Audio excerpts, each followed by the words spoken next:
आज महामानव डॉक्टर बाबासाहेब आंबेडकर यांचा 69वा महापरिनिर्वाण दिन या निमित्ताने आदरणीय निकम साहेब आणि आपल्या एसटी कर्मचारी तसेच त्याच्या टीमने या आज महापरिनिर्वाण दिनानिमित्त जे आयोजन केलेलं आहे याबद्दल प्रथमतः धन्यवाद. आज आपल्यासमोर उभा आहे ते म्हणजे आम्ही सर्व महारेजिमेंटचे माजी सैनिक आहोत.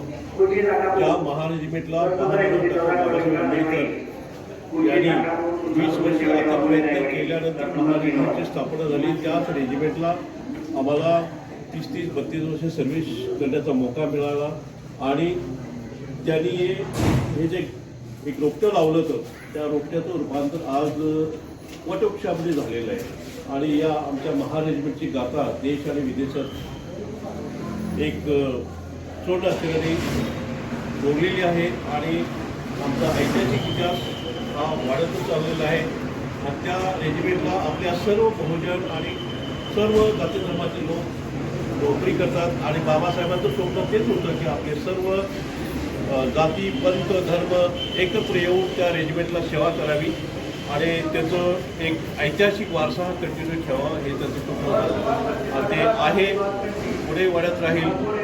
बाबासाहेबांनी कुठल्या एका जाती धर्मासाठी संविधान लिहिलं नाही किंवा त्याच्या मनामध्ये असे विचार नव्हते. त्यांनी एक सामान्य माणसापासून जे काढण्यामुळे किंवा कितीतरी मोठं असलं त्याला अधिकार एकच दिलेला आहे आणि त्यांनी प्रत्येक जाती धर्माचा प्रत्येक व्यक्ती आणि स्त्री पुरुषाचा विचार करून प्रत्येकाला हक्क एक जगण्याचा स्वातंत्र्याचा शिक्षणाचा हक्क बाबासाहेबांच्यामुळे मिळालेला आहे आणि हे बाबासाहेबांचे उपकार आपल्या सर्वांच्यावर भरपूर आहेत. त्यांचे फार आपल्या या सर्वांसाठी अहोरात्र जागून हे संविधान 2 वर्ष 11 महिने 18 दिवस या एवढं वेळ घेऊन त्यांनी कंप्लीट केलेलं आहे आणि आपल्या भारताला एक भारतीय ग्रंथ दिलेला आहे संविधान दिलेलं आहे ज्याच्यामध्ये आपल्या सर्वांना एक हक्कानं आणि जगण्याचा एक अधिकार दिला आहे. प्रत्येक गोष्टीचा अधिकार दिला आहे म्हणजे कोणासोबत त्यांनी अन्याय हो असं फक्त त्याच्यामध्ये त्या संविधानावर त्यांनी कधीच लिहिलेलं नाही हे सर्वांना आपल्याला माहीत आहे.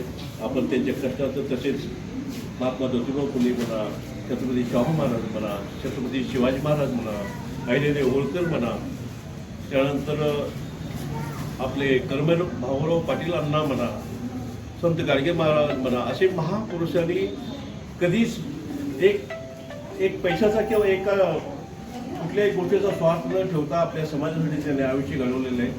तर त्यांच्या विचारातून त्यांच्या कार्यातून आपण एक चांगलं बोध घेऊन आपण आपल्या पिढीला आणि आपणही आचरणात आणावं आणि आपल्या पिढीला यांच्या विचाराचे विचार पेरले पाहिजेत जेणेकरून ती पिढी चुकीच्या मार्गावर न जाता आपलं एक पुढचं भविष्य चांगलं करेल आणि आपल्या पायावर ठामपणे उभं राहील हेच मला सांगायचं आहे. अशा या महामानवास आमच्या महारेजिमेंटच्या तसेच आपल्या सर्वांच्या तर्फे अभिवादन द्यावे. सर्वप्रथम आज या ठिकाणी उपस्थित सर्वांना नमस्कार.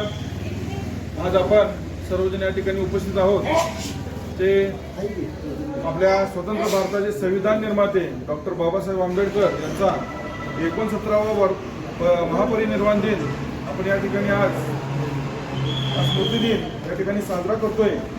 अगदी थोडक्या भाषेत अगदी बोलायचं झालं तर एक काव्य आहे छोटं असलं तर त्याचा मतितार हा फार मोठा आहे. ते काव्य असं आहे की न भाला न परछी न घाव पाहिजे न भाला न परछी न घाव पाहिजे तुझ्या रक्तातला भीमराव पाहिजे तुझ्या रक्तातला भीमराव पाहिजे. तर या वाक्याचा मतितार इतका मोठा आहे तर डॉक्टर बाबासाहेब आंबेडकरांनी जे संविधान निर्माण केलं ते संविधान निर्माण करण्यापूर्वी आपला जो स्वतंत्र भारत झाला त्या स्वतंत्र भारताची सन इसवी सन जवळपास 1911 सालापासूनची 1200 वर्षाचा पूर्वीचा इतिहास स्वतंत्र भारताचा त्याने अनुभवला होता आणि या जगातील जितकी राष्ट्र आहेत त्या सर्व राष्ट्रांना भेट देऊन त्या ठिकाणी कोणकोणत्या चांगल्या संकल्पना आहेत त्या संकल्पना ते स्वतः अनुभवून आलेले होते.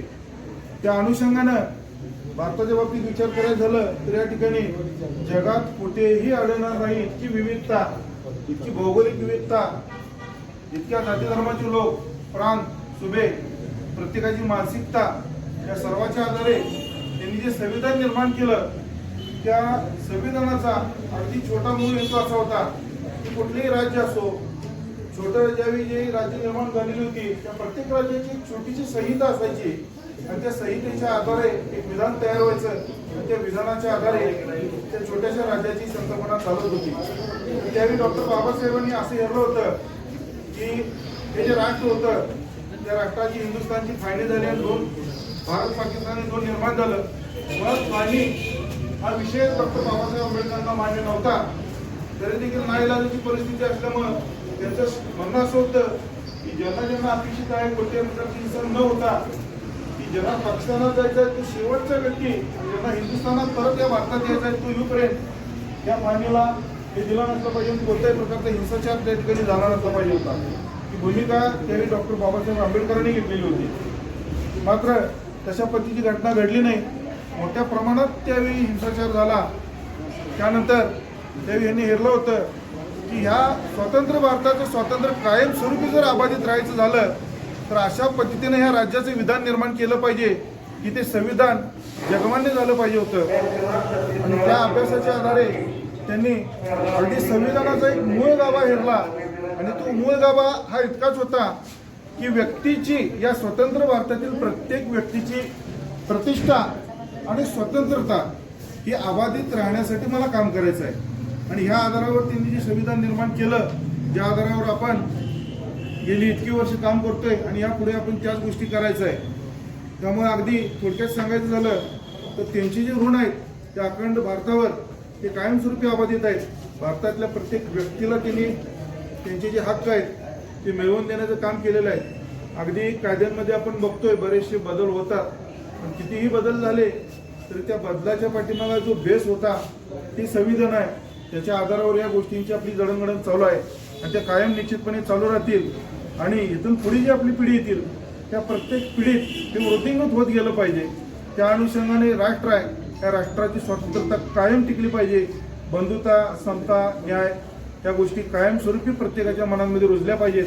त्यासाठी आज आपण सर्वांनी निश्चय करू की आज या महापरिनिर्वाण दिनी डॉक्टर बाबासाहेबांच्या या स्मृतीस आपण मानवंदना करून सर्वांनी ह्या गोष्टी कायमस्वरूपी जपण्याचा संकल्प करू आणि तीच खऱ्या अर्थानं आपली मानवंदना ठरणार आहे. आणि निश्चितपणे आमच्या या आगाराच्या वतीनं एक राहप महामंडळाचा घटक आमचं कवटेमहांकाळ आगार सर्व कर्मचारी वृंद यांना निश्चितपणे हा कार्यक्रम आम्ही फक्त एकट्यानं घेण्यापूर्वी या ठिकाणी रेजिमेंट, आमचे माजी सैनिक, या ठिकाणी उपस्थित सर्व आमचे कर्मचारी, प्रतिनिधी, याशिवाय या ठिकाणी उपस्थित असलेले सर्व राजकीय सामाजिक व्यक्ती या सर्वांना या ठिकाणी त्यांनी वेळ काढून आमच्या या कार्यक्रम संपन्न करण्यास सहभाग घेतला त्याबद्दल निश्चितपणे आभार व्यक्त करतोय. आणि अशाच प्रकारचं सहकार्य त्यांचं कायमस्वरूपी राहावं आणि त्या अनुषंगानं कवटेमहांकाळ आगार या ठिकाणी हा जो प्रशस्त परिसर आहे त्या परिसरामध्ये दिवसेंदिवस अशा पद्धतीची चांगल्या चाली कायमस्वरूपी चालाव्यात या कामी सर्वांचं सहकार्य राहावं हे सर्वांना विनंती करतोय. आणि परत एकदा सर्वांच्या वतीनं डॉक्टर बाबासाहेब आंबेडकर यांना या महापरिनिर्वाण दिनी मानवंदना देतोय. आणि या ठिकाणी उपस्थित सर्वांचे आभार व्यक्त करून हा कार्यक्रमाची या ठिकाणी सांगता झाली असं घोषित करतोय. सर्वांना नमस्कार.